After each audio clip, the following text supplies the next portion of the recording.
The vision and dream for the community center is that we will provide services for families. We'll provide medical, counseling, food if it's needed. But really our goal is that if people want to be served at the community center, it's not going to be something they just come and get for free. They have to give back. The long-term plan is for them to run it on their own. At the groundbreaking ceremony, one of the women came to me, the mothers, and said, I'm most excited about the playground because there isn't any safe place or public playgrounds for the kids to play. So we will have a playground, a basketball court, and a soccer field. And so I'm really excited. So far this summer we brought the kids in and we did a soccer outreach last week.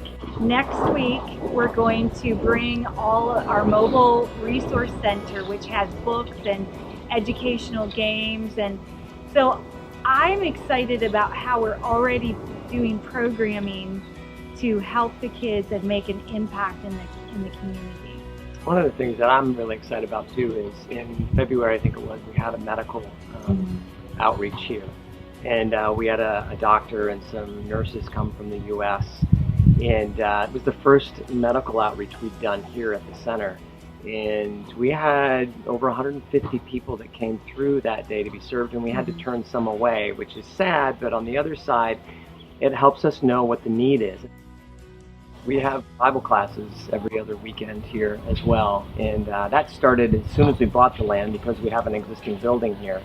And so that has helped raise the awareness. And so from about 7 kids who came the first time to about 40 that came this past Saturday. The curiosity is high and we're excited to see what can happen.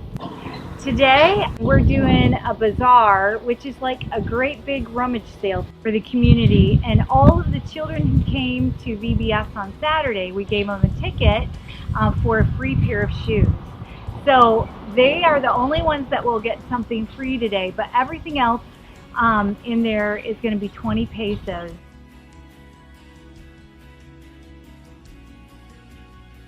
And I was out talking to some of the team that's here from West Michigan today, this week. And we're building the wall around the community center, raising it and putting what we call masilla, which is a finish coat, on the wall. And just probably 5 or 6 weeks ago, none of this was done. And the soccer field is leveled, and it's just so exciting for me, for us, to begin to see the traction that we're getting and the progress that's being made here because of the teams that come down, because of the people that have contributed financially to help us do this, because we can't do any of it without that. And so it's just super exciting to be able to move forward with the community center here, and excited about the next steps in the process. In January, Sarah Nace joined our staff, and she is a social worker. Here is a little bit of the highlights of what she's been doing for our site. So I'm the social worker here at Back2Back, and I have been helping Rosie with classes on Wednesdays and Saturdays. And so we have a Bible class, and we sing worship songs, and we do a craft, and then we feed the kids. So something we're really excited about here at Rosie is that we started a behavior chart.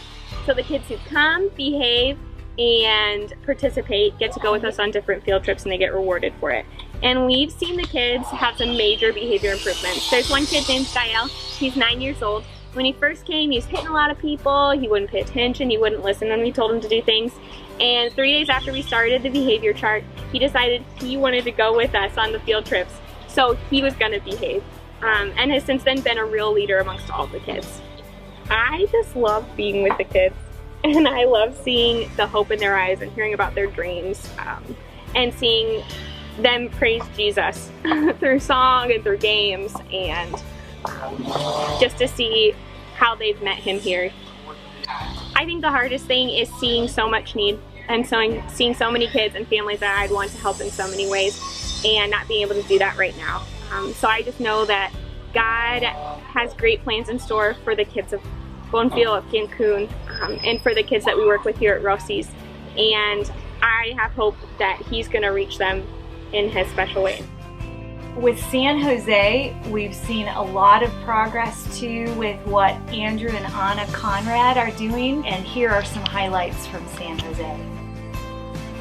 Right now, what's happening in San Jose is that last week we had the Mini Olympics, and this is an event that we try to do every year. The purpose of the event is for them to do physical exercise, but also learn about the history of the Olympics and involved with culture and things like that. One of the success stories from San Jose would be Perla.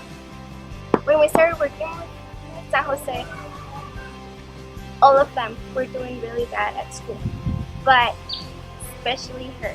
She didn't go to the next school year. We were able to get a tutor through their child sponsorship money, and now she is getting an average of B+. So Dalila is a widow that we serve. She has 3 children, and we partner with her as well as a couple other families. Through our relationship with the government, we came to know a couple families, and they asked us to step in to prevent the family from being separated. When we started working with them, one of Dalila's dreams, she's the mom, was to own her own house, and we were able to help her with that. She bought the land and she started the foundation for the house, and we were able to partner with her to finish the house, and right now we're just doing the surrounding wall so they feel safer.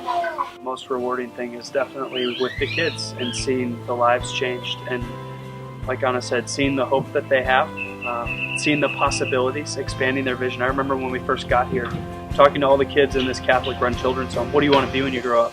90% of them answered that they wanted to be a nun, just because they had no vision outside of what they saw. They had no ability to dream.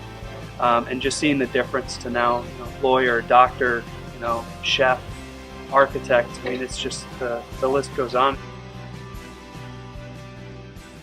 Out of the whole time that we've been working with Odie, I think this has been the year with the most obvious growth, and we've been doing parenting classes with Odie and have just had positive feedback from what she's learning and how she's being able to apply what she's learning. Erick was at Odie's house, and he wears a bracelet with the word Esperanza on it. And Esperanza means hope. And Jenny asked what the word meant. And she reads, so she understood and could read the word but didn't know what it meant. And so Eloisa and Sarah planned a little activity to help the kids understand what hope is.